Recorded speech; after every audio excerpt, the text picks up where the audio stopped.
That's a good one. That's a good one. Oh, God, it's a toad, son.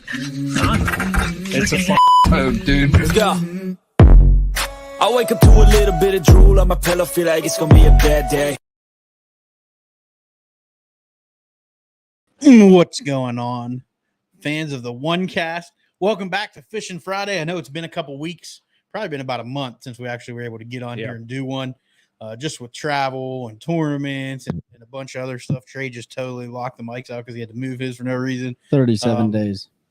Spent 37 days. I don't know, dude. It don't matter. But we're back live in studio, all three of us.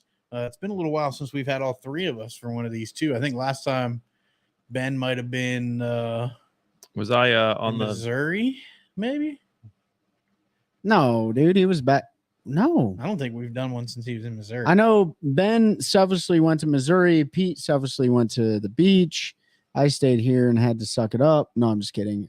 But yeah, it has been a while since we've been on with you guys. What's up, Dave? I hope you guys tune into this little Fishing Friday because it should be a good one. Us are running our mouths about some of the recent tournament stuff and maybe some other cool things. Trey just babbling about nothing. Come on, man. That's what Fishing Friday is about. It's about babbling about nothing. Just babble about nothing. Make sure you post your comments if you have any questions, all of that good stuff. We're here to try to answer them. I'm sharing it out too. On. We got about 12, 10, 12, 8, 15, 177 people in here. I'm not sure. What's up, Pete, Ben? What's up, Michael? Hope you're doing well. Oh, Mike John. Look, Mike, you Pete, still Ben, and not a hammer. That would be Trey. Trey, the non-hammer. That's savage. You know what's funny is actually I went down. We all heard it before, so I don't want to repeat myself. But I did have to show Mike how to catch a bass in his home state. The problem is you're when welcome. Mike tells that story is he caught two bigger than your one. So I'm just saying he filled the bag out. He said you contributed one fish. And if it weren't for him, you guys would have struggled. So I don't know the truth. I get two stories. The truth is what I say. Okay, it's just me, myself, and my truth. No, I'm just kidding. What's up, Mike? Man, we hope you're doing well down there. Mike actually might go fish a tournament on Lake Kiwi. There's a BFL coming up. I think it's August 11th and 12th. And he was like, "Yo, dude, you should go fish that." And I'm like, yo, dude, I'm not a hammer, so I don't know how to catch a bass. And then I'm going to Seminole to fish with Mike because he invited me. So, Mike, what? Are you cheating on me? He is. Oh, man, it's jacked up, dude. But, yeah, so we've been if you've been listening to the episodes, we've beat to death the MLF controversy, so we're not going to talk about that. Joey Cifuentes, congratulations again, winning last week in the elites, his second of the year, second blue trophy, angler of the year leader, all that good stuff. Rookie of the year leader. Did I say angler of the year? Yeah, rookie of the year leader. My truth. And we're gonna have him on after his season's over. So we're not gonna have him on during the season. We want to make sure we bring him on because he might go out and win another one. I mean, he's got two events left. He's got the smallmouth. Yep. He's really good with his electronics and targeting those bigger fish. Randy Blockett, he loves to use forward facing sonar, and he's good with it. He can go out and catch him without it. He's been doing it for a long time. He's been a stick for a long time in a lot of different places. You say that maybe my algorithm's changed, but I haven't seen a lot from Randy recently. Who's that? I blocked him on everything because I was sick of seeing his stuff. Randy Blockett. Who's that?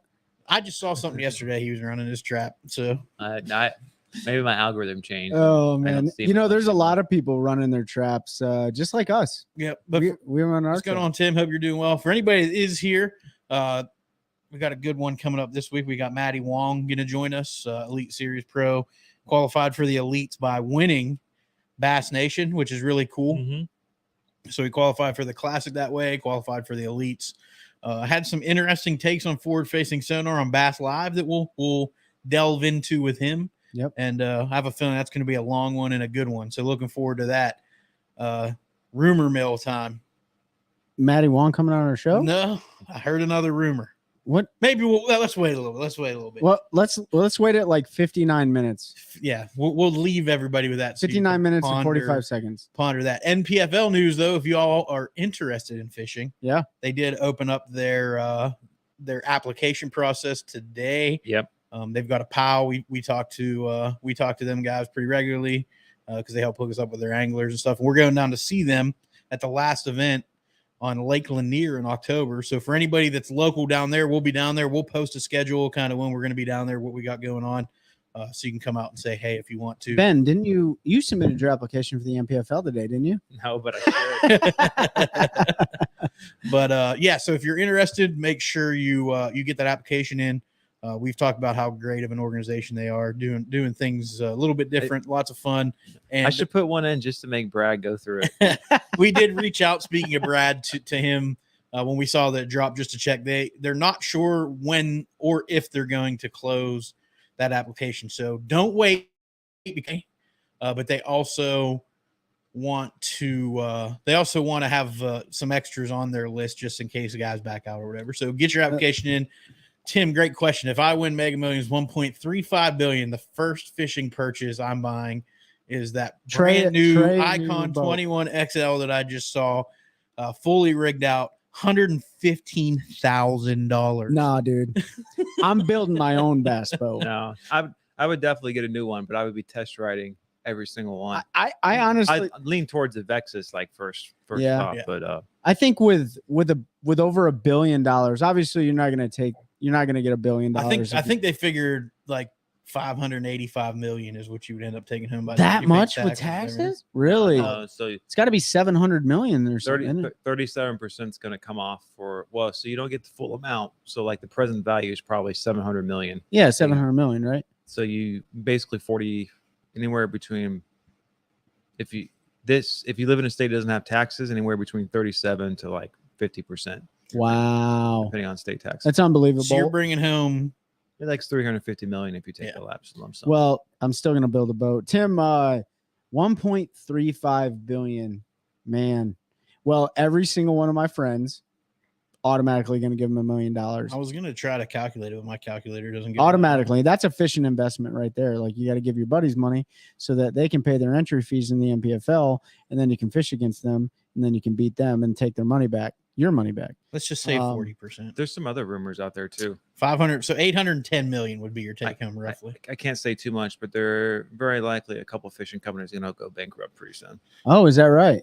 Yeah, I don't know. Those rumors are, I think, more than rumors at this point. Well, I mean, We've already seen some that are in financial trouble, and That's what I'm alluding to. like Pure Fishing was one, wasn't it? Yeah, Yeah. Pure Fishing got degraded. I don't care. I'll talk about it if y'all want to reach out to us. Well, I mean, there's we articles can on we it, can right? work some advertising stuff out with y'all and try to help you rebound. Yeah. I mean, there's obviously articles about them having issues with taking on all the debt when they finance those acquisitions. So, Yeah. I mean, it's you can see the writing on the wall. I also heard a rumor involving us. Uh, We may have a new partner coming on, and that's all I can say. So keep your eyes open hopefully for that. two. Hopefully two. One Hopefully two. is close. Really looking forward to bringing you all an opportunity at some awesome stuff. Yeah. And that's all I'm going to say about that for right now. We'll keep teasing. Hopefully it comes to be. We had talks with them and everything. It looks good. So looking forward to providing some more opportunities for all of our fans. Let me give it a shout out real quick. One Cast Fishing. Use the code #1Cast. Save 10% off your order. Well, yeah, you can do that. The stingers and the warthogs. Speaking of which, they're also more environmentally friendly because you lose less of them. That's right. That's right. We're all up. about conservation and keeping the bottom of our lakes clean. So head on over to onecastfishing.com. Check out the new soft plastics that just came up. They pair very well with the size and style of hooks that are designed on each one of the baits, to include the snagless flipping jig, the punch jig, the bladed jig, the swim jig, and the football head jig. So the names are obviously military related, so you're welcome. Also, the person I wanted to give a shout out to was Harvey Horn, and we didn't really do a recap of the Bassmaster Elite qualifiers, but Harvey, I think he came in 52nd up north. I did a really good job, and for those of you who don't follow the Bassmaster Opens or the Elite qualifiers, kind of one and the same, but the EQs, the guys that fish all 9 of the events, that is, in our opinion, or at least my opinion, probably the hardest format to fish, because not only are you dealing with former elite anglers like Harvey Horn himself, Destin DeMarion, and so on and so forth. But you're also dealing with guys that are just jumping in a tournament or 3, and they're fishing to go to the Bassmaster Classic, and that leads to local hammers fishing those deals. So huge shout out to Harvey for getting a 52nd place finish. If I'm not mistaken, I don't want to misspeak here, but he did a really good job. You looking it up? What's that? Are you looking it up? No, So got to give him a shout out, man. Like, we have a really good relationship with the Bass Hub. If you guys don't know them, go check them out. They go live all the time. Stephanie Hemphill Pellerin and Harvey Horn. Harvey had some good stuff this last one. Yeah, he did. Thermocline and all. Yeah, if you didn't check that out, definitely get a look on YouTube and watch the VOD. He had some really good stuff with, for those who don't know, VOD, video on demand. I probably should have said that because I don't even really know what it means. Oh, man, I just learned a new I just acronym. learned the other day. VOD. But Will said Harvey is the man. Yes, Harvey is the man. Good friend of ours, and looking forward to seeing how he finishes out the year and carrying some momentum. He's had a couple good finishes here over the last few tournaments, so fun to watch.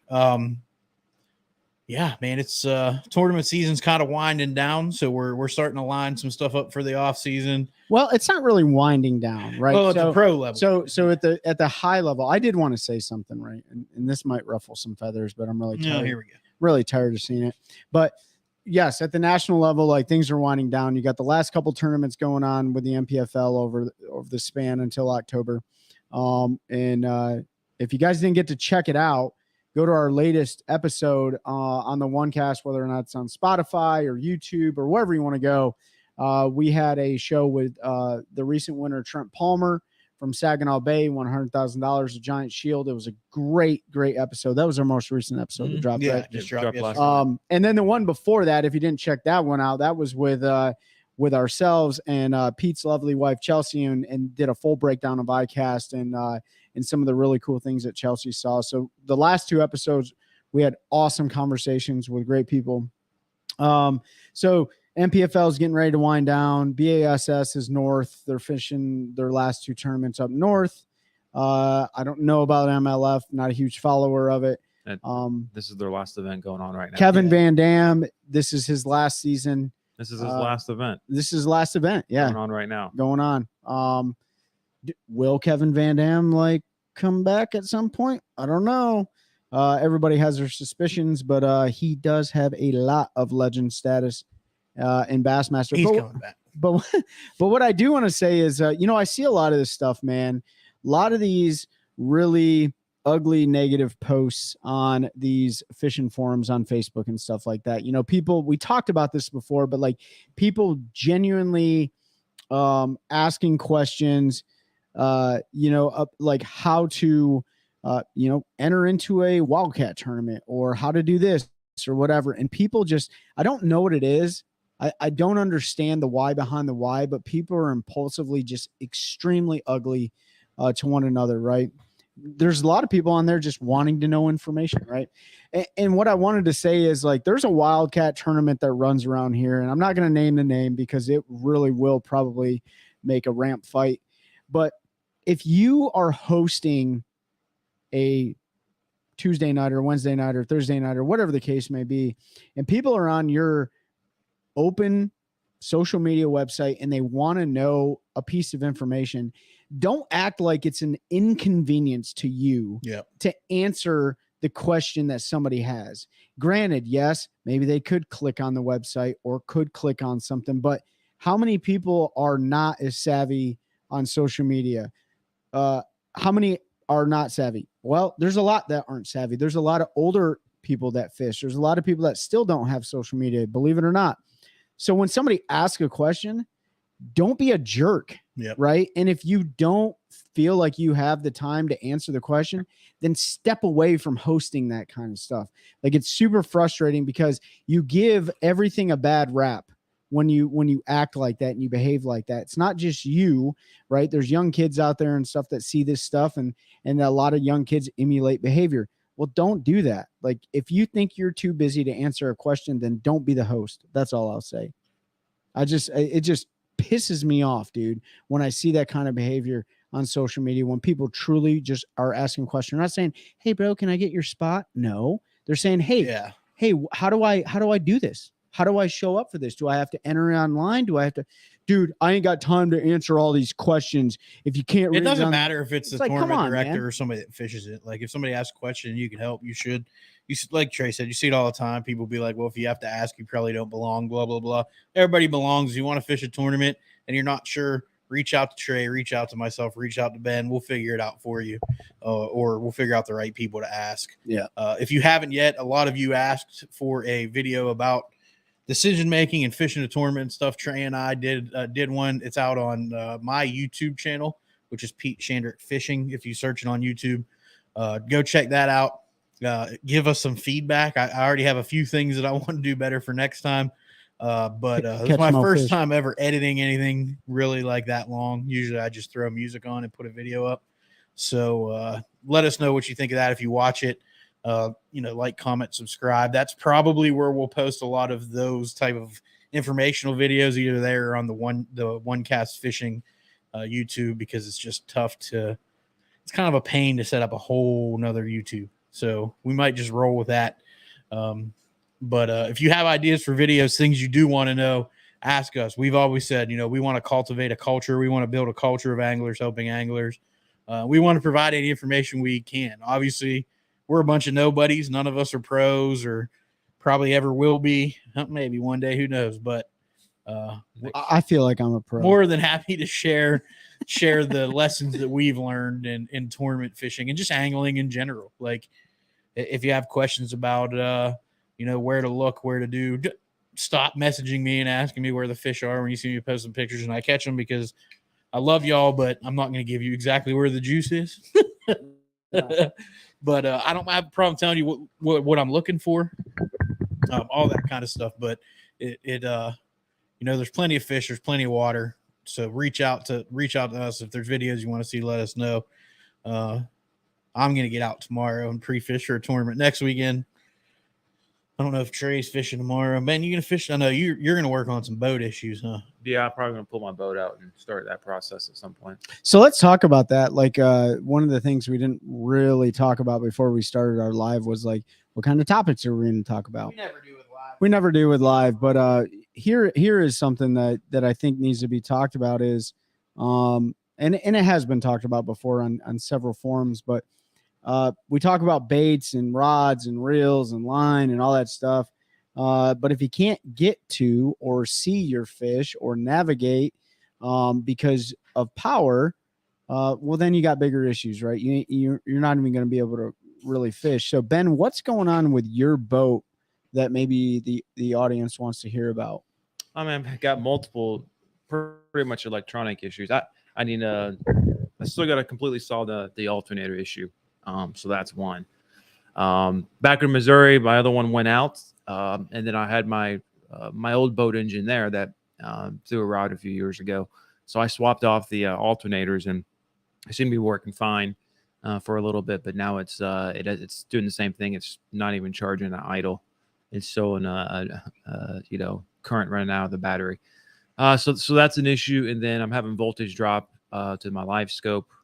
Even though I got like 8-gauge marine wire run, and then I got 2 Helix 10s at the console, and the sonar actually runs it all through the one on the left, right? That's where I run my side imaging, but on the right, it ports over through the Humminbird switch, right? And that's typically where I run my mapping and then my down imaging in 2D. But on that screen, the down imaging in 2D, it shows like 800 feet, and it didn't show anything. But yet when I pull it up on the side imaging one, it works. So that may not be a power issue. Maybe some with the cables too. So basically what I'm going to do, I'm going to pull the boat out. I'm going to get another wiring harness probably from Sonar Pros and strip all the wiring out of my boat and rerun it and then go from there. Okay. Mike, that's good. I didn't even think to recommend that, but yeah, check your ground on the actual block itself. So that's a good check. Yeah. This is this is great. Thanks, Mike.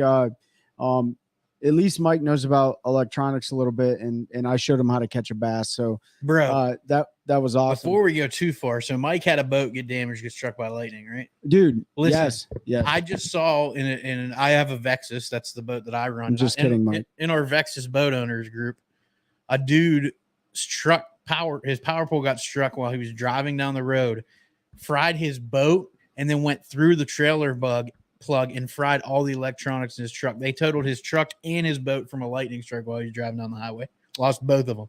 So Oh my! Can you imagine, dude? And lightning's not supposed to. Well, It hit his power pole. yeah, but it's still technically connected to the rubber. I do. I mean, it's not a solid. Well, no, maybe not. If you got the carpet there, Yeah, between the trailer. I mean, dude. fried everything. So Ben's talking about like dealing with some electronical issues. Mike definitely checking the ground I'm gonna do that. on the block. Hey, I ducked in the wheel while driving with Trey. So yeah, dude. So this year for me and probably Mike and probably Pete and obviously Ben's having electrical issues. This year has been the scariest year for lightning for me. So talking about that stuff, Mike and I were on Toho in the middle of the absolute worst, like 5 minute. And that was during the tournament. It was during the tournament, right? So Mike and I went up and fished in an area, and we had a limit of fish, and we come back onto the main lake, and you could just see it. I mean, we posted pictures. Go to our Instagram page, or and I'll post a picture on there. Go to the OneCast Instagram page or whatever, and check that out. But we had a shelf cloud that just pushed through, and it just knocked us dead with torrential downpours. But that wasn't the scary part. There was lightning literally as soon as it struck, the thunder cracked. So you knew it was really low. And Mike and I kind of looked at each other like, well, there ain't nothing we can do about this. So we just hunkered down, and that was really scary. But because down there you can't get off on the bank. There ain't. I mean, yeah, and I mean, unless you want to get eaten by an alligator, I guess. But it's all marsh. It is all marsh. So before that, though, Mike actually had his power pole on his Ranger. One of them, or maybe both of them, they were struck by lightning. So Mike's power poles weren't working. Well, so that's that story. Then Pete and I go to the river, and we're driving back, and we drove through a really bad storm. And I said something to Pete as we were driving. I was like, man, I hope we don't get struck by lightning. And as soon as lightning came out of my mouth, a bolt of lightning, no kidding, 75 to 100 feet to our right, struck, and thunder cracked at the same time. And Pete and I did the same thing that Mike and I did on the water. We just looked at each other like, oh my gosh. He had literally no sooner got lightning out of his mouth, and that joker cracked like 40 foot into the woods from us. And I have never puckered up that tight in my life. Yeah, I thought for sure.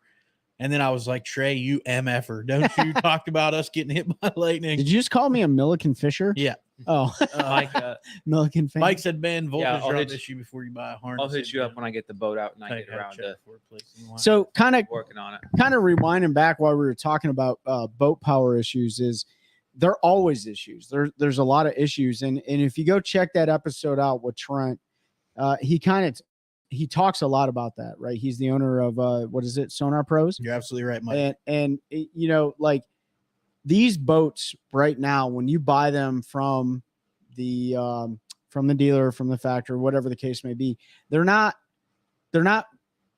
don't come with beefed up harnesses. Yep. Because they never really needed to be, right? They're starting to now. Well, we have outrun the boat manufacturers, the boat builders, with our technology, with multiple graphs at the bow, multiple graphs at the front, forward-facing sonars, 360s, power poles, talons, talons really, Raptors, all that stuff. We've added so much, thank goodness for lithium batteries or really good beefed up 31 series AGMs and stuff like that. But the wiring between the device itself and the battery has never really been upgraded. And so we learned a lot from Mike Corbishley. And if you guys check that episode out, that was way back in the past, but we had Mike on. Mike works for Navico and Lowrance. He talked a lot about that. Trent talks a lot about that. So like, if I had $1.35 billion, like what was asked earlier, was that Tim that asked that? Mm. I would damn sure make sure my boat was beefed up with the best wiring harness it could be. I'd take it to Sonar Pros and yeah, I'd buy the boat and then run it right down there. Because Because after talking to him, Trent knows exactly how to get that boat set up right. And I'll be honest with you, like I've always said, you don't need lithiums. You don't need lithiums for your electronics. You don't need them. It's getting to the point where you're going to have lithium batteries to run the stuff you're running. If you're running everything now, like for me, my console graphs, like I'm perfectly fine running those on my 31 AG I run. But my forward facing and all that now, I run that on a separate, its own lithium battery. And that's because like typically when you're running your console ones, you're idling. I'm idling. Yep. Right. You're getting the alternator charge. As long as you remember to put them in standby, which I forget a lot too. Yeah. I constantly got on that habit from a few years ago. If I won that, I'm getting the MBT.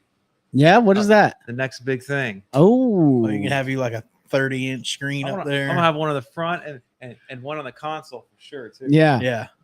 All right. Here's a question for the crowd. What is how big is too big for a fishing or a fish finder, a screen, a graph? Because what Ben's talking about is there's a couple anglers on tour, some of the tours rather, that are running 21-inch screens on their boat. I like the concept. Instead of having 2 to 3 graphs up front, you got one. Now Pete's shaking his head left and right, but I know he agrees with me. No, I mean, I think a lot depends on if you're running, like if you're just running Garmin and Live Scope, it makes sense. But like I couldn't do it because I'll never not have Humminbird 360. And then with your forward facing, it just makes sense to have 2 stacked. I'm with Mike. I think 16 inch is that sweet spot. A 16-inch a single on the console is more than enough to be able to split screen and do everything you need to do and have enough view. Because you're essentially going to have 8x4 if you go all four blocks. I'm with you, Mike. I like 12s. So my front, I run a 10-inch for my 360 and a 12-inch for forward facing, and then I have a 10-inch for side imaging, and then I run a 9 for if money was no issue, I'd pull a Pete. I'd be having Live Scope and 360 up front. Or if it's 16-inch or 21-inch screen, and then probably a 10-inch for Humminbird or and then a little mapping one. 360. I'm stupid simple mostly because like I just can't afford to buy all that stuff, but I run a 1.9 at my console and 1.9 up front. But the cool thing is you don't have to go bigger with the graphs, but you can do some certain things that kind of help you out, right? There's a couple different companies that are making cool mounts, especially for up front when you're on that trolling motor. And I'm not going to name the names because I don't want to give them free PR, but like there's cool mounts that either flip up and they get to an elevation to where you're not constantly hunching over. There's ones that expand. You can check out James Watson on the BPT. He runs a pretty neat one. Andrew Nordby, he fishes Toyota, or I think he fishes the MLF Invitationals. He runs a different style one. So they created really cool options for you. So if you don't want to buy a 400-inch screen, you can. I mean, I'll give him free advertisement. Here's Beatdown Outdoors. Yeah, Beatdown Outdoors. We're on live here. I'll give it to him. They make a cool mount, like Trey said. It's telescoping. I also know a dude though back in Pennsylvania. Shout out to Mr. Shirley that I went to church with back there. Built one out of a Razor scooter. What? Yeah, I'll show you. It's cool. So he took a Razor scooter, he cut it off. So you know how the handlebars slid up and down? Yeah. Cut that off. Took it to a fab. Welded a little thing on there so he could mount his graph. Yeah. And he could slide it up and down. How's that? And then you know how the Razor's folded up. Yeah. So he can do that too. So he folds it lays flat down on his deck. He can raise it up and down. So if you're a DIY individual, hit me up and I'll send you I need pictures of how he did that because it was really cool. It was a super smart idea. I need to have something so I can rig my camera up. Oh yeah, My GoPro. Your phone. Oh yeah, and go live stream. Yeah, because right now I got rigged up with my lashing skills. I would expect. Hey, it's lashed good. So Boy Scouts taught me that well 20 years ago. I think that's my mom. Hey mom. Hi mom. Hi mom. I haven't talked to my mom I talked to her yesterday. Thanks for the frogs, mom. Shout out to all the moms out there who produced awesome anglers. That's right. Like me, of course. I'm my mom's favorite fisherman. Oh, for sure. I'm my favorite fisherman. Pregnant people. I'm the best fisherman I've ever. I'm the best fisherman I've ever met. That's the new term that's going around. Oh yeah, you can't say What do you mean? birthing person. Birthing person. Yeah. BP? Yeah, it's a BP now. Brandon Palmer?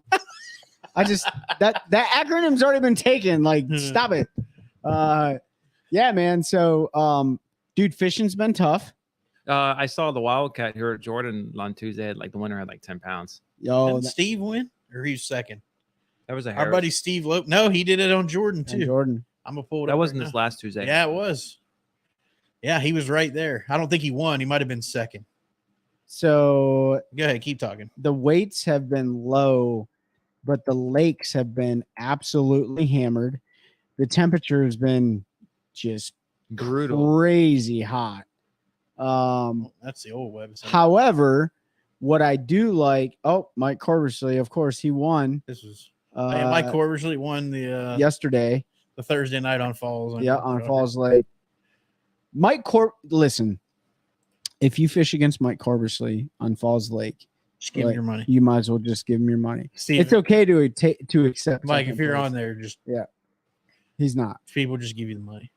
Um, I gotta find it because but here's what I saw it too. I'm not a huge fan of the Wildcat tournaments, but I understand them. Like they kill a lot of fish. They kill a lot of fish, man. So the other day, I went to the ramp and there was a dead 5.5 pounder.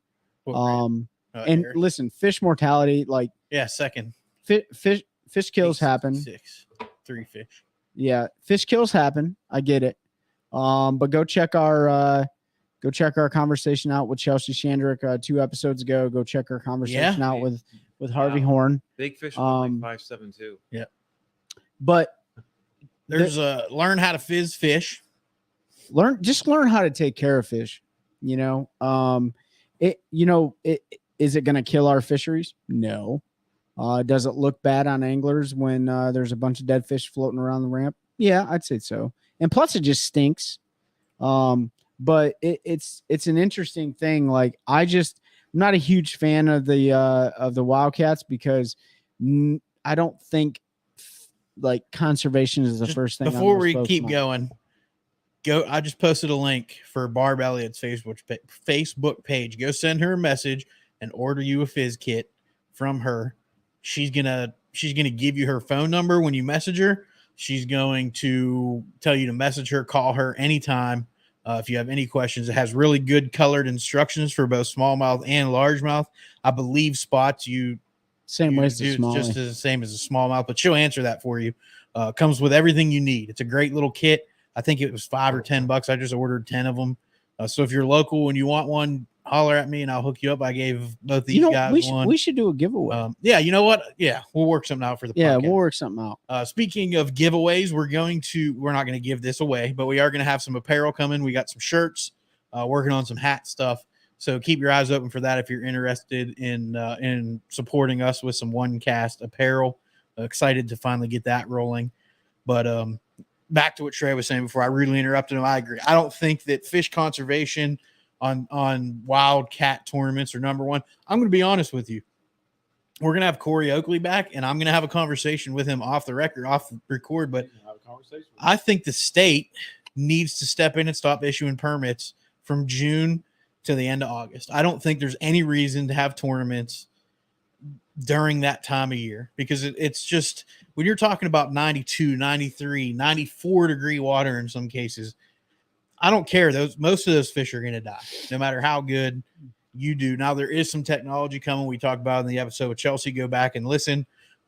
There's some stuff coming that I think is going to help with that. Yep. But I don't care how much you ice, how much you fizz. It is very hard to not kill a bunch of fish in 90 plus degree water. It's just not. The only fish I've ever lost in a tournament was in a 94 degree water temperature tournament on Jordan Lake, and it was a 7.5 pounder. And I was sick to my stomach. Yep. And I fizzed her. I had ice. I did everything you're supposed to do. G-juice, but she was so stressed already when I got her to the boat. And I even went and weighed her early because that's one thing that I was fishing a PBC that they've always let you do is come weigh your fish. Yeah, I like that about them. I spent an hour and 45 minutes trying to revive that fish, and she still died. Yeah. I mean, listen, not everybody has the opportunity to fish tournaments on the weekends or be a part of an outfit, right? Whether or not that's the American Bass Anglers or, let's go higher level stuff or even fish BFLs. So Wednesday, Wildcat tournaments are a cool opportunity to fish for 4 hours? Yeah. I think it's like Usually 4 or 3 or 5 4 hours or whatever until yeah. dark. It's a cool opportunity for those who can make it. Here's what I'll say about it though. Depending on where you're at. So in the summertime, I do like how the tournament directors, and I put that in air quotes because they're not professionally ran and they shouldn't be. They're just good old boy tournaments. And I'm not bashing anybody that's fishing. Nope, because I've fished them too. We're not doing that. I've fished them as well. I've totally fished them with the first time I ever actually hung out with Ben, we fished one. Actually, the ones that are held on Falls Lake are really, they're ran really well. Yep, give your money to Mike and Jesse Wise. But what I will say they do well is in the peak of the summer, they limit it to 3 fish. Yeah. I think that's a really good choice. Mike, I see you disagree. We get hot temps here. We don't see a lot of dead fish. You're also talking about Florida strain fish. And what's cold water for you guys? Honestly, like 70. We spend more than half the year below 80 degrees. So Mike, in that 60 degrees. Mike, I would say that the difference between the fish up here and the fish down there is you're not ripping fish out of 25 feet of water. Well, I mean, us. Hell, you can catch them deeper in the summertime in the Harris chain. Brad, Chris, and Nick, what's going on, boys? Well, 70-ish is low. Yeah, so right? When you get off on those shell beds and all. Yeah, it's possible down there. Yeah, but most people down in Florida, it's just a completely different ecosystem. Like more grass. They're different fish. Florida strain is a different strain of fish. The oxygen levels are higher. Would be interesting to compare. I mean, there were some. So when I went down and fished that tournament with Mike, we don't have 25 feet. You gotta go offshore for that, Mike. Offshore is like 8 feet for them. No, I mean offshore in the ocean to get above 25 foot. But there were some fish kills. Like fish kill is gonna happen, man. Like there's fish that are dying or that you stress out and they just die. They just do that. But the fish down in Florida, they have no choice but to live shallow because that's all they have. Like on certain bodies of water do get deeper. Certain areas in that chain may get I'm saying here, like in the summertime, we rarely fish deeper than 15 foot. Right. We definitely, yeah. I mean, there are some brush piles that are in 20, 25 feet of water that are holding fish, but where? I mean, what lake? Because the thermocline on most of our lakes is at 15 to 17 feet. Yeah. Guys that claim they're catching them in 20, 25, 30 foot of water are full of it because our thermoclines on 95% of our lakes don't get below 17 feet. Yeah. I mean, there are some fish you can catch in like 18, 20 foot of water. No, you know what I mean? Maybe. But regardless, maybe on Harris, it does have a weird. I think I'm generalizing Wildcat tournaments. The reality is each Wildcat tournament is ran its own way. What I don't like about them is there really is no checks and balances with them, or the ones that are around here per se. There's sometimes not any local of it. And it's interesting when you see sometimes the same people win all the time, right, over the entire year.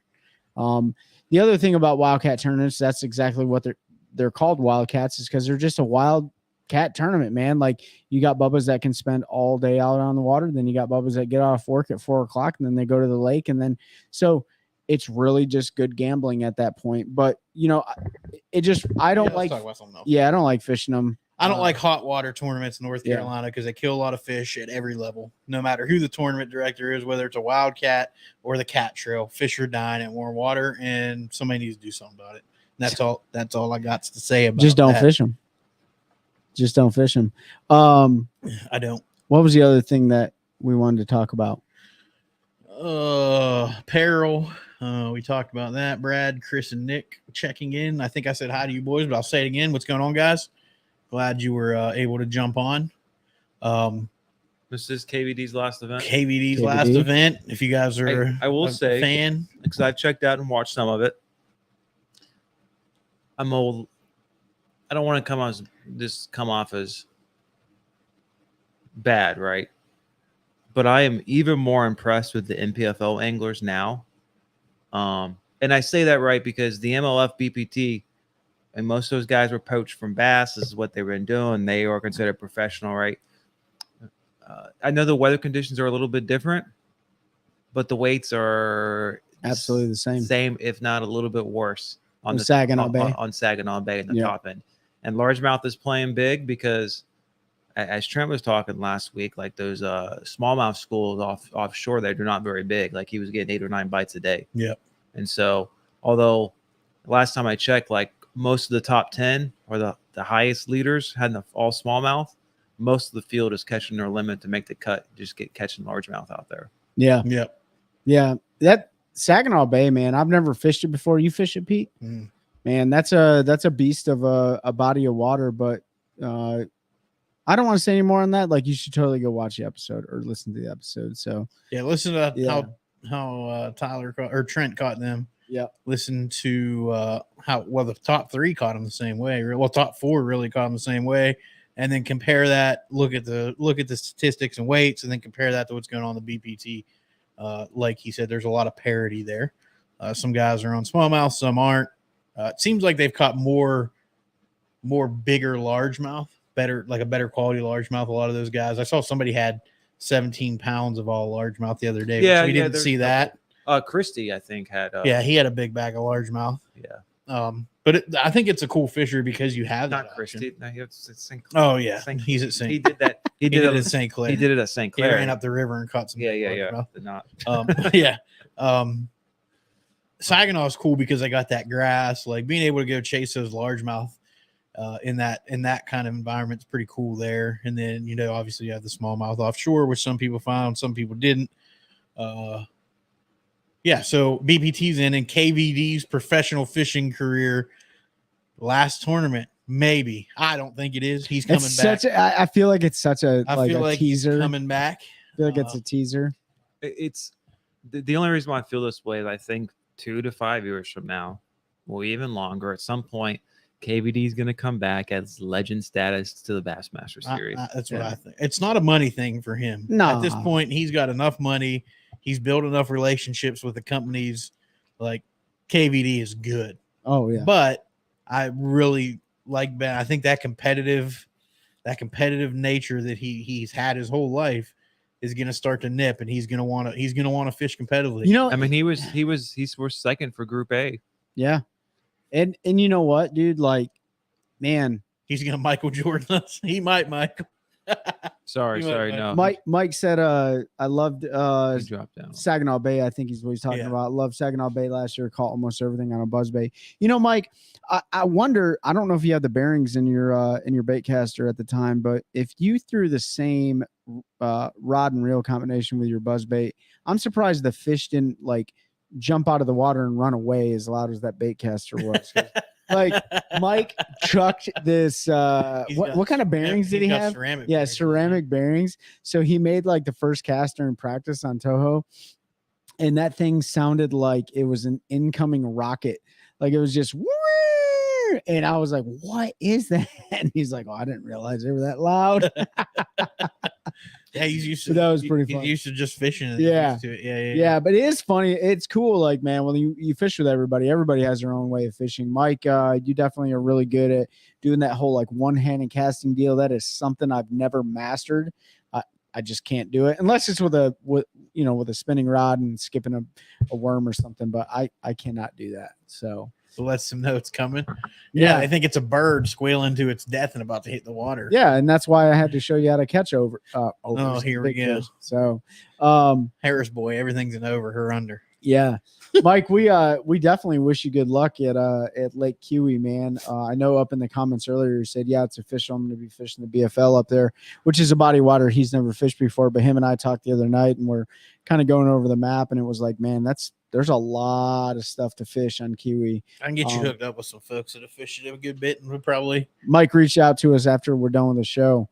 Right, talk with you. There's no off limits rules in the BFL, so yeah, I can get you as much juice as I can get you. I know there are folks that aren't fishing it too, so yeah. Speaking of we always talk about the MPFL obviously because we're super fans of it. BASS because you're always going to be a fan of BASS. And yeah, we give the MLF a lot of shit and stuff, but like we're fans of fishing in general. There's not a lot of credit given to, the opens, the EQs, the invitationals, and then stuff below that. You got Fishers of Men, and you got, what is it, the Texas Bass Fest or Texas Team Trail, whatever it's called. What's the one out west? Yeah, you got the one out west. Oh, that one's the one that's folding because they couldn't pay their anglers. But then you got like things like the ABA, right? We don't really talk about that a lot, but the ABA, man, they've been around for what? Long time, like over 20 years, 27 years or something like that. More like 30, I think. Yeah, that 30 or 40. And I was talking earlier, like, there's a lot of opportunities to fish. Maybe you don't have the funds to make it. The ABA, for those who knows, American Bass Anglers. Yeah, American Bass Anglers. They've been around for a really long time, and they cover they have like, what is it, like 600 tournaments a year nationally, just across the United States and stuff like that. But we don't really talk about 1975. They've been around. So before any of us were born. They were the MBAA back then. Yeah, it was the National Bass Anglers Association. The National MBAA. No, N. M is in Mike. Oh, is it Mike? What is that? What does the M stand for? Men's Bass Angling. I don't know. It was 75, so who knows? Yeah. But it is the ABA, so American Bass Anglers. But there's also a rumor I heard about the ABA. What'd you hear about them? I may or may not have heard a rumor floating around out there that the ABA might be being purchased by another organization. An organization that's going to change things. They're going to do a great job. You were terrible at that. Terrible at like. So how cool would it be? How cool would it be if there was opportunities that grew within inside the industry, right? And what we're talking about here is, all of these organizations we talk about are businesses, right? There's owners of them or several owners of them and things like that. There's presidents of them. They are ran like a LLC or an S corp or whatever the case may be. But what Pete's talking about is this is a rumor. Yeah, there may be opportunities that expand the industry and some big names. And how cool would it be if we saw something like the American Bass Anglers grow into something that somebody else will give it an opportunity to grow into, right? So it's kind of neat to see how, we have progressed with technology and lures and all this other stuff. But, with growth, sometimes comes sacrifice. With sacrifice comes opportunities. And then when we create opportunities, then others can capitalize on those and make things even more cool and better for anglers. And so we might see some really cool stuff with the American Bass Anglers coming down the line. I think what's exciting about that potential partnership that we heard the rumor about and who may be purchasing to them is like a national level, like think BASS Elite Series, think BPT, but a team trail where two guys. You left out the MPFL. I did. Oh yeah, the MPFL, yeah. Like who we're huge fans of, obviously. A team trail fishing that level, like a national tour, going to all those those lakes and getting to see the difference in fishing a team tour, because it is a completely different beast than one guy in a boat fishing against himself. Because when you get to that level and you talk to these elite guys and guys in BPT, and as they get to those individual tournaments, you're fishing against yourself. They don't even think about the other people. Right. Like it's all about your decisions, what you do, capitalizing on your opportunities, recovering from your failures. But when you have two guys in the boat, there's a whole new level of drama. Like when Trey, plays a 5-pounder and then loses it at the boat because he doesn't just crank it in, and I'm yelling at him. No, but it's a whole different thing. So to see that expanded on by an organization that has some infrastructure at that level already, some opportunities there for folks to do some different things. It's really exciting what we heard. Don't know if there's any truth to it.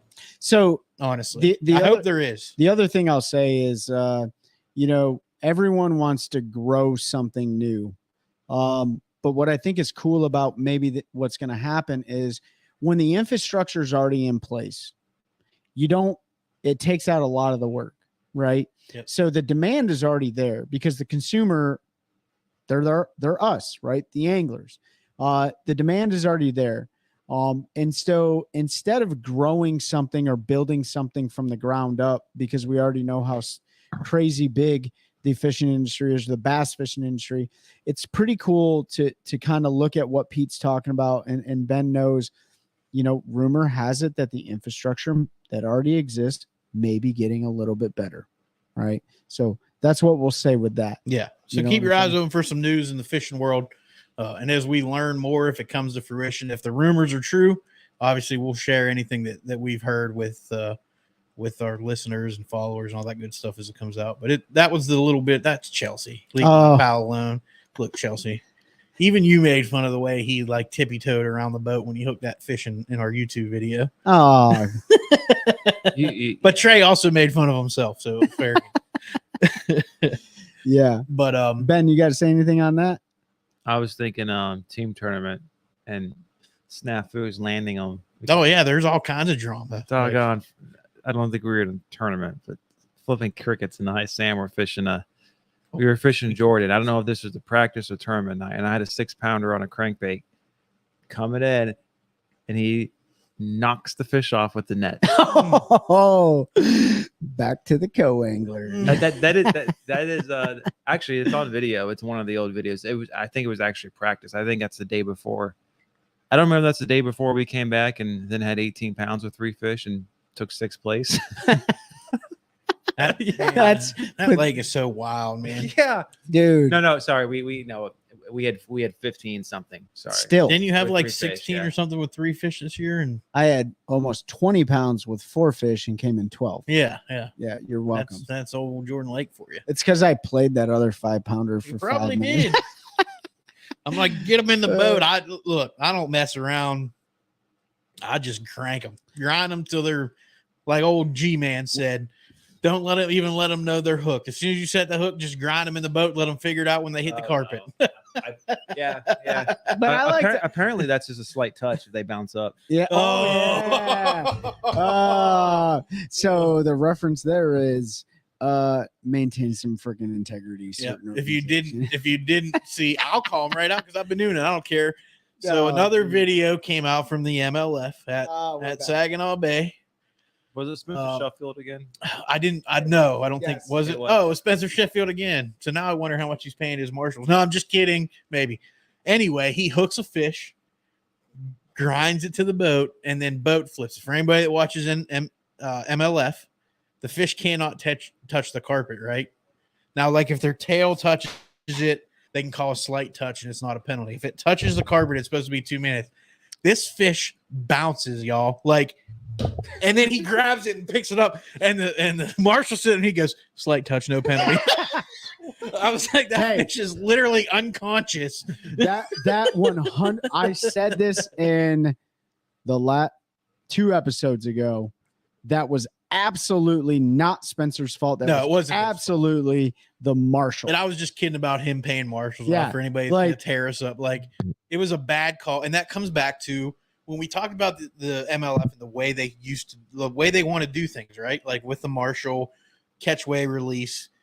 Those marshals used to be on staff. Well, money thing, they couldn't do that anymore.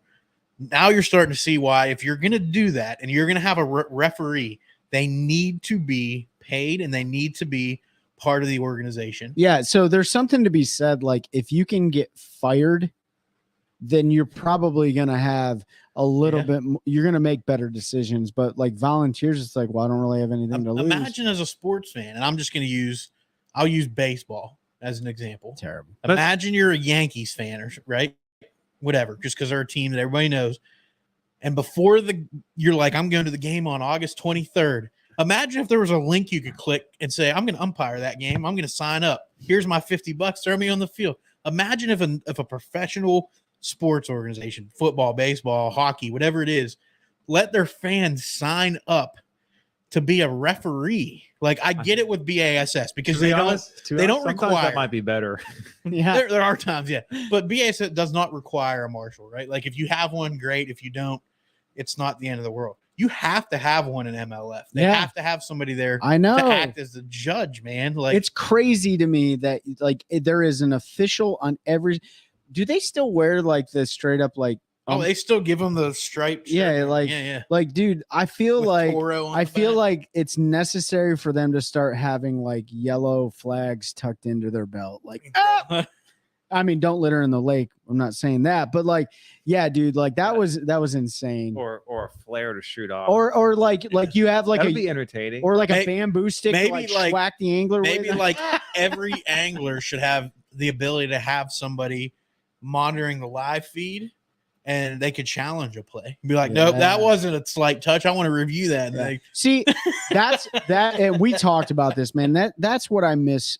That's why I truly miss what the MLF started. Like that whole Cup series, take anglers to an unknown body of water, release them, fair deal across the board. That was such a cool format. And then they came to this, and it's just unfortunate that there's a bunch of goats, right?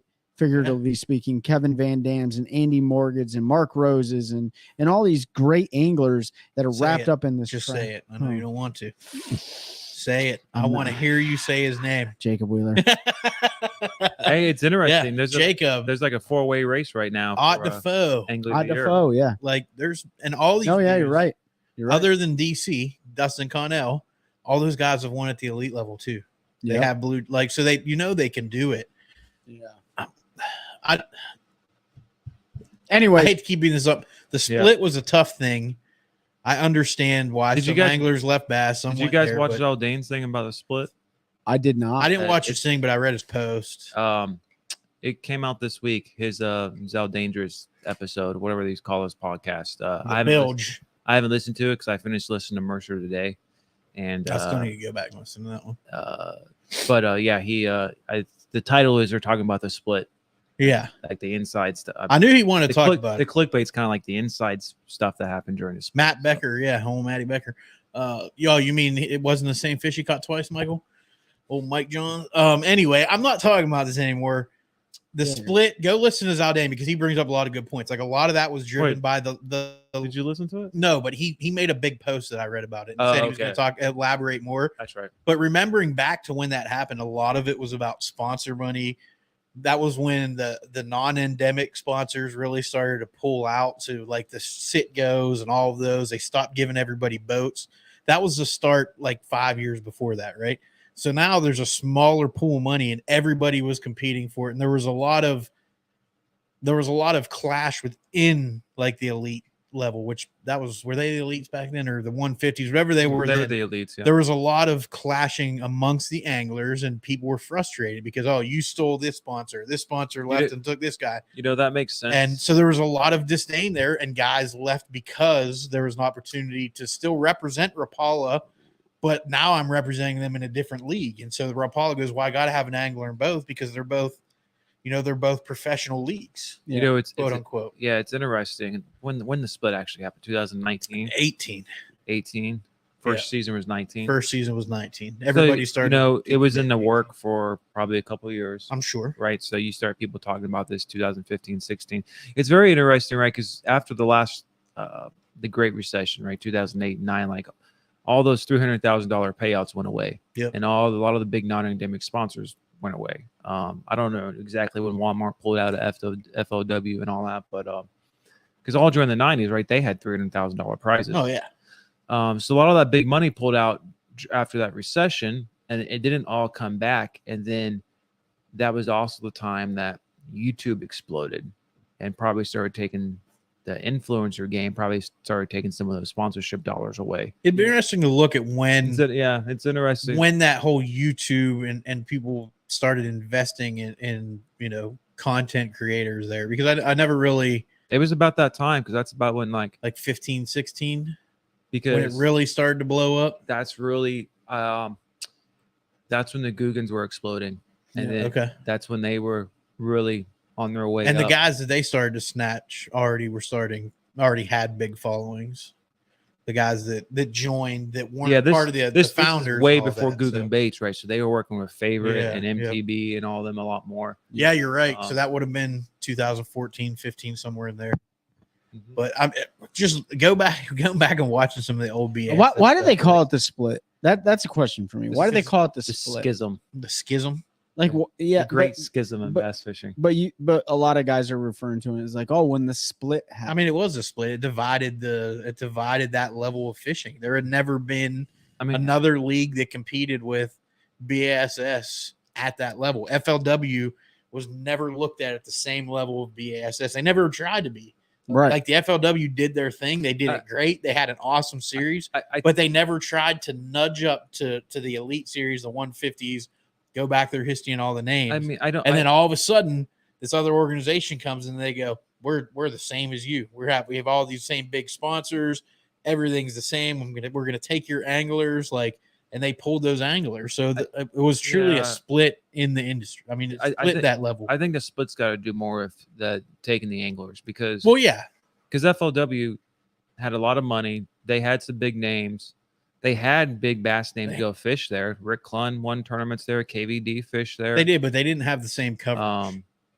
What was promised by MLF and the BPT was the same coverage. I never watched, I'll tell you right now, a single FLW tournament in my entire life. Oh, I liked it because they would go to events at different times. Yeah. But I think the split really is because you took all instead of coming up with their own field, qualifying and accepting people, they basically poached half, if not more, of the Bassmaster guys and took very few FLW guys. Yeah. And so it really was and so most of the FLW guys went over to fish the elites if they wanted. I'm in the open to qualify. So it really was like a split between the cliques of the anglers, of the ones who left to take all the big money, kind of like Liv. It's MLF's not Saudi backed, but yeah.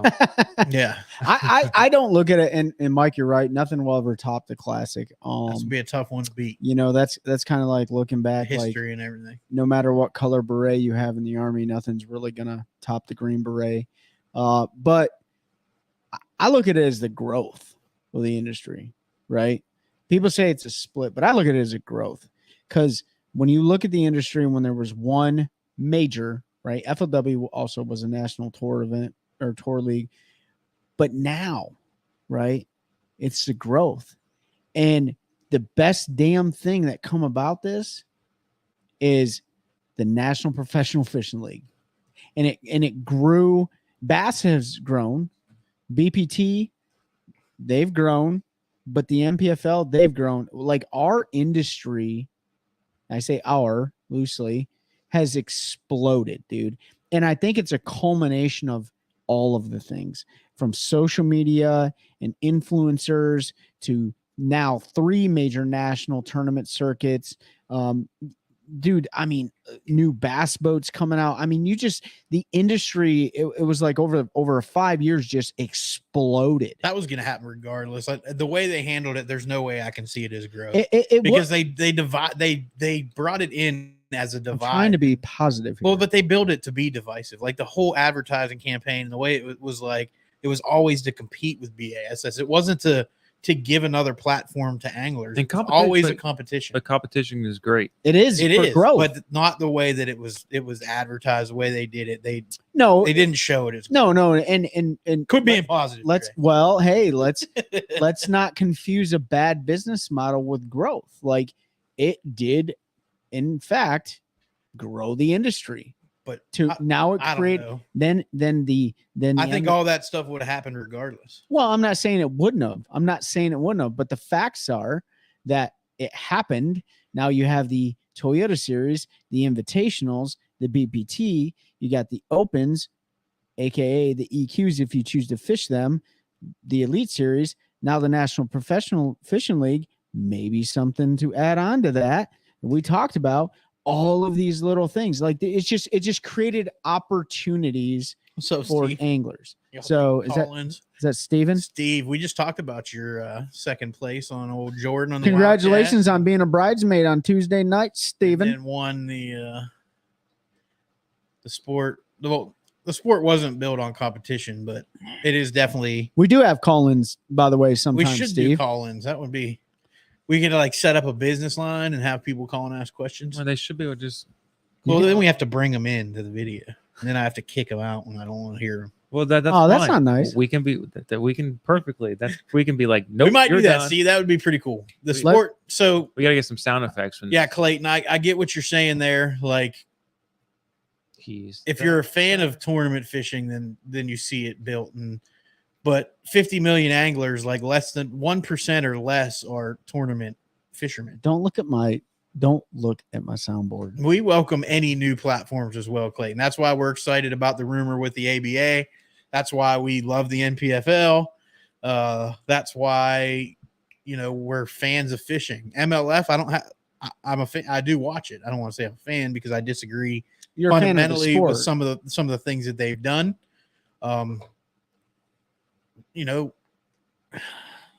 I just don't like the way that the split occurred. I don't like the way it was advertised. Let's stop. All that good Let's stuff. stop. But anyway, talking about old news. All I about want to It's do important. though is say like there's 3 big businesses, right? yeah, And no business grows without some serious hurdles, absolutely. right? Some serious obstacles.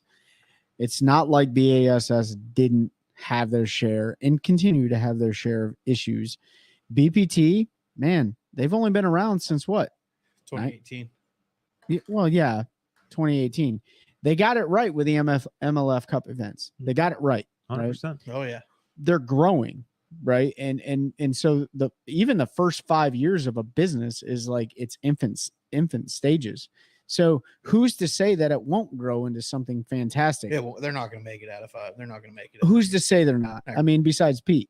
But I'm just saying. All you have to do is look I at what hope they they've done do. through the BFLs. I hope they do too, because I think it's good to have the competition. Sure But doesn't if you- sound like it. If you look at what they've done with entry fees and everything they're doing to the lower levels, knowing people that fished the pro tour when it was the Tackle Warehouse Pro Circuit, and things that were said to them, it's not going to make it if they don't do something. Well, no, I'm not saying that. I believe you're right. You're talking about business decisions. Yeah, yeah. right? Oh Like, yeah, no, absolutely. Yeah. business decisions, and that's where the anglers are at the they're at the expense of the owners making good or bad decisions. Yeah. Like that is the way it is, and that's with any business out there. But I'm just saying, like, for the growth of the sport, for the being a fan of bass fishing, I hope that it succeeds. Like, and we talk a lot of shit because, like, well, let's be honest, there's a lot of beep to talk about, but it's been the best thing for the industry.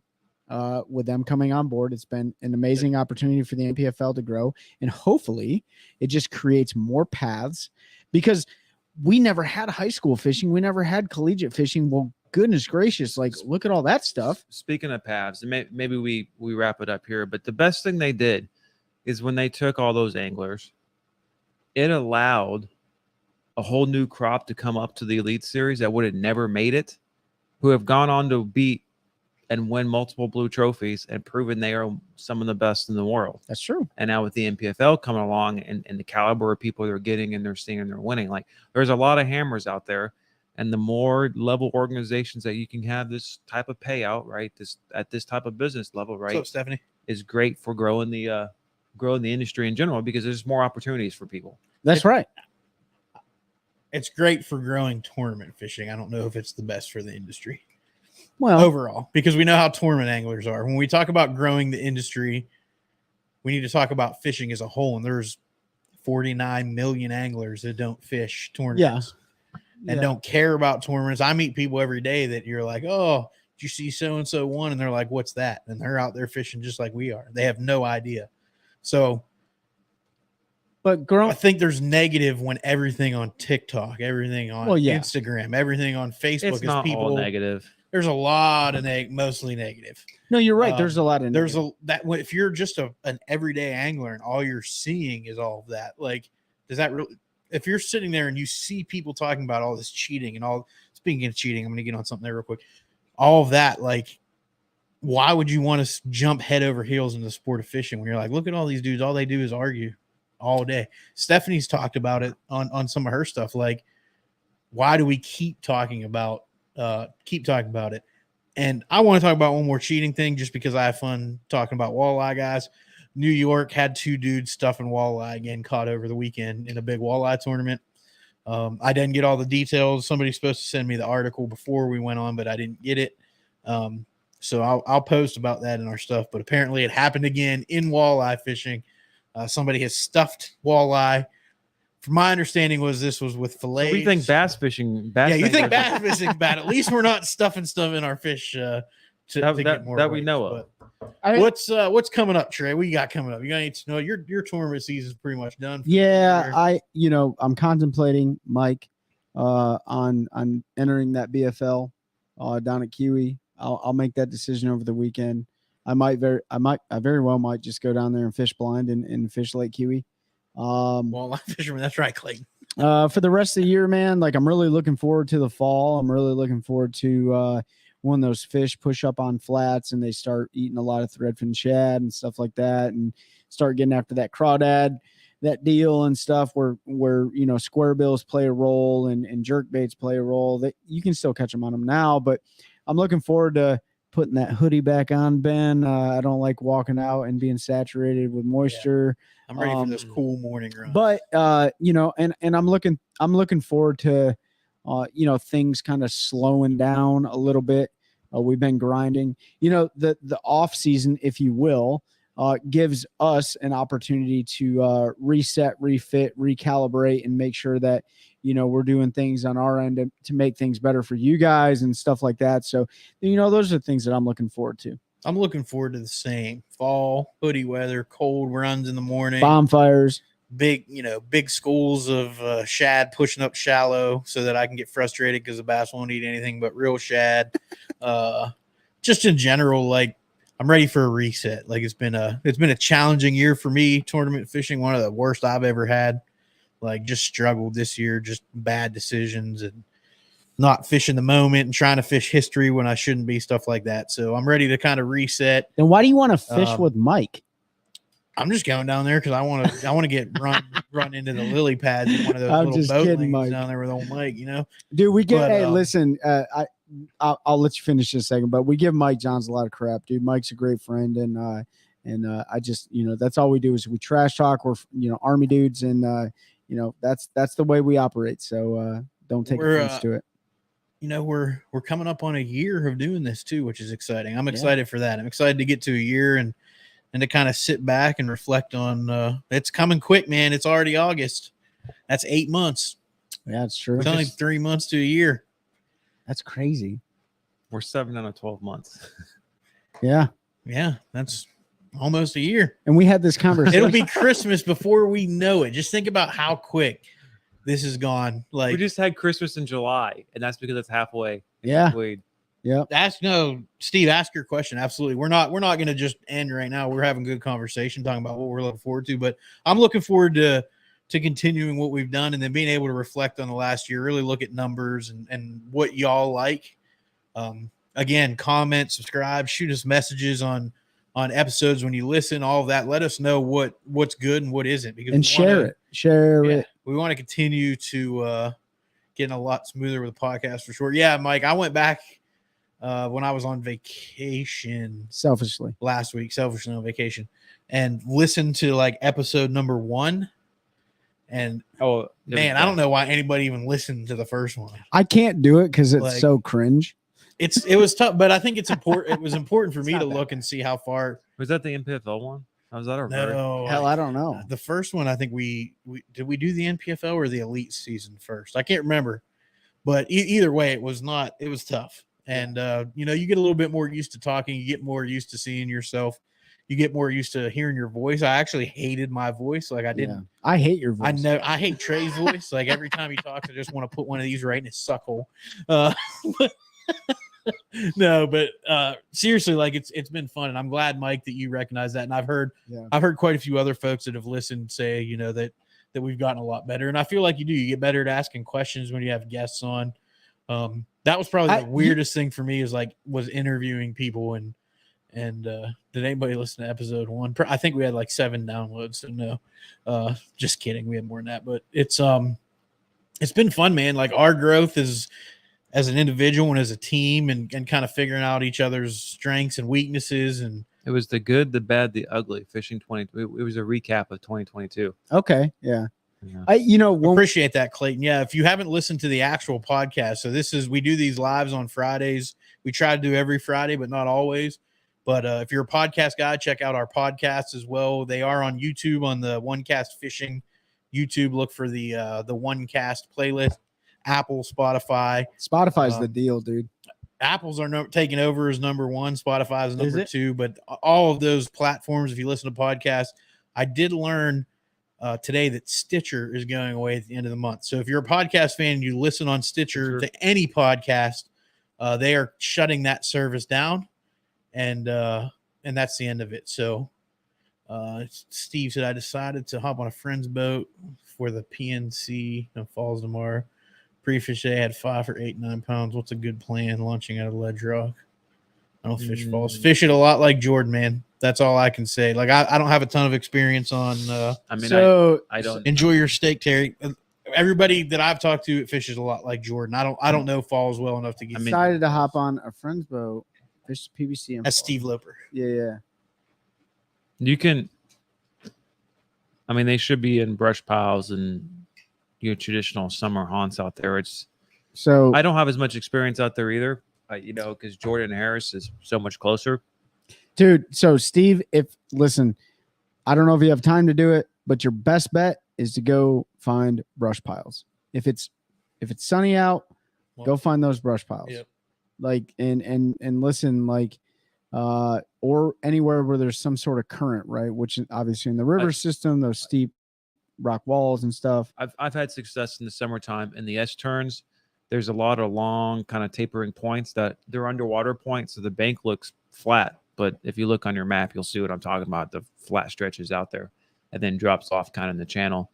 A lot of times on the top of that, it's 8 or 9 foot with stumps, right? And a lot of times if you can catch a lot of good fish that way in the summertime, problem is it's very dangerous there in the summertime. Yes, it is. Because yes, it is. Right. Those S turns and everyone and their mother ripping through there, and ton of boat traffic. Some of those spots you almost have to be like in the middle of the channel there, right? To fish it effectively. So I would say if he had 8 or 9 pounds a day and he had 5 fish, then he's on to a little bit of something, and just build on that. Like if he figured something out today and found some fish, I think you guys could build from there. So, but yeah, Saturday, Pete, like Ben said, Saturday traffic is absolutely horrible. If you can current plays a role in that water, but in the river system compared to like what you would consider the main lake, if you can find where the current is ripping around like a bend or hitting a creek channel or something like that, with brush piles, well, then you're really good at that point. Yep. But yeah, man, it's really like if you don't have a lot of experience on the water or know or have spots, then find an area. That would be my best recommendation. And then don't be afraid, and I'm just going to throw this out there, don't be afraid to hit shade lines with top water, even in the middle of the day. Like, do not be afraid of that, because there's some times where in the Piedmont region where I've done really, really well in the middle of July and August and catching 4 to 5 pound class fish on top water in the middle of the day, only in shade lines. But I'm not going to say that's going to be the case. If you look at the thermocline, a lot of times this year as dissolved oxygen gets lower and the thermocline starts to slide up, like what Trey's talking about. If you can find the thermocline and it's moved up to like that 10 foot range, a lot of times those bigger fish will move up shallow like that and will feed on those shades. And it may have, because of the lack of rain we've had for so right. I mean, we've got some today, but well, I know you said you couldn't find it on Harris the other day last week. I'll just tell you this. I caught him deep. Let's call it deep cranking, right? Deep cranking, 12 foot of water with a 15-foot deep diving crankbait. And I caught him over and over and over and over again. And I don't typically do that in 90-degree water. Mike, this ain't Florida. We can't throw buzzbait. Yeah. We don't have no grass. Mike will throw a buzzbait in 40-degree water. 100%. I do. Degree? I would. Hey, Clayton, to hit your comment, man, you said you're not really a podcast guy. You're either working or fishing. If you got earbuds or you're on the way to work, depending on your drive, it's probably a good listen. That's what I do, man. obviously it's totally up to you. But I listen to a lot of podcasts. I listen to podcasts while I'm fishing. I'll throw a one Bluetooth earbud in when I'm fishing. I like to have like an open ear. I don't like to listen to music and stuff like that, but I want to hear what's going on around me. But yeah, man, go check our episodes out, dude. If you're interested, we got a lot of cool guests that we've had on, a lot of great conversations, stuff like that. Good topics. I usually just listen to Trey whine when we're fishing. So. Yeah, I mean, I do have, in fact, based on all the data analytics that have been posted, the best podcast voice out there. So yeah, did you poll the listeners? Yeah, I did. I dropped them into a Microsoft Excel document, did a formula, calculated over next 5 fiscal years, and by default I'm the best. So well, that's we have that going. So, as always, we appreciate everybody jumping on. It's getting to be 20 after 8. Yep. I'm getting up at 3:30. Well, 3. I'm gonna leave. Good for 3, you. so I'm getting up at like 2:15. I'm gonna go make the trek to the east, do a little pre-fishing for a tournament I have next weekend over there. And then I'm gonna sleep all day Sunday because I'm gonna be exhausted. Hey guys, I want to give a just a quick story. Last Saturday, I lost a good buddy of mine to I'm gonna call it a self-inflicted wound, if you will. Like, man, let's call it out there, veteran suicide. So the guy that's sitting on our comments right now, Michael Johns, he runs a 501c3 nonprofit organization called FX3 Inc. And that's just one of many that are out there in the country. If you're struggling with anything like that, if you're dealing with depression, or if you're thinking that like things just can't get any better for you and stuff, don't think that way. Reach out to us. Reach out to FX3 Inc. Mike, post your number on there, post the suicide hotline, and post any other resources. Listen, it's not worth it. Your life matters. Go check FX3 Inc. out. Check Heroes Harvest out, heroesharvest.org. You can reach out to any of us at any time. We will be more than happy to have a conversation. I just posted my number up. If anybody needs anything, man, just call. Like, if you just need somebody to talk to, don't matter what time, call and keep calling. I know Mike's the same way. Trey, we posted his number before. I'm gonna post it again. I'm not even giving an option. It's not worth it. Like you said, you're important. Reach out to anybody, any of us. Ben, you can call. Maybe he probably sleeps through it. No, he answers. But Ben eats a couple gummies and he's out. I'm just saying. But I will say, and on that topic, with the veteran suicide awareness stuff.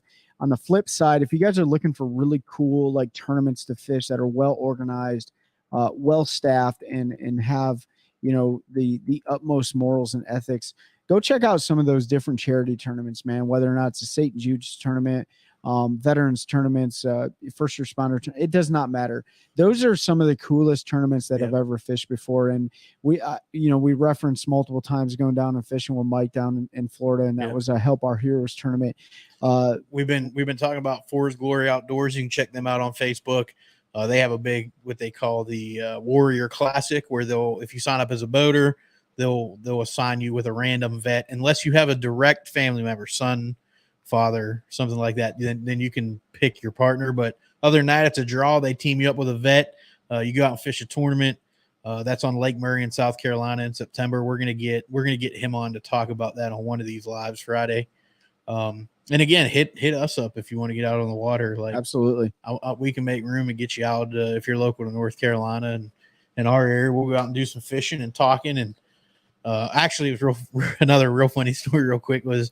When we were at the Classic, a guy came up to the booth and was like, "What's up, buddy?" And I was like, "Hey, what's up, man?" And I recognized him. He was stationed here at Fort Liberty. Stop it! Stop. Fort Bragg. And back in my day, we called it Fort Bragg. I think it was Sandhills. I think it was Sandhills was doing like an open tournament. He posted on one of the Facebook pages like, "Hey, does anybody want to fish this? I'm a vet. I'm an active duty, blah, blah, blah." So I hit him up, and me and him went out and fished, and we kind of stayed in contact. And then I saw him at the Classic. He had gone back to Kentucky for work, and he was stationed back over there, and he brought his family to the Classic and saw him, and he remembered That's me. right. So I remember seeing him. it was really cool to kind of see somebody who had taken out, who was an active duty guy. So most of your fishermen aren't going to be afraid to take you out fishing. That's right. Jim, thank you, man, for posting that National Suicide and Crisis Hotline 988. All you got to do is call, or I believe you can text that if I'm not mistaken. But Yeah, man. Appreciate you guys jumping on. Ben, you got anything? No. All right. Be well, everybody. We appreciate Yeah. y'all. Remember to like, comment, subscribe. It does help us. It's good to get back to it. Yeah, right. good to be back on Fridays. We'll keep these rolling and continue to help us build a culture of anglers helping anglers, one cast at a time. That's a good one. That's a good one. Oh God, it's a toad. Son. It's a toad, dude. Let's go. I wake up to a little bit of drool on my pillow, feel like it's gonna be a bad day.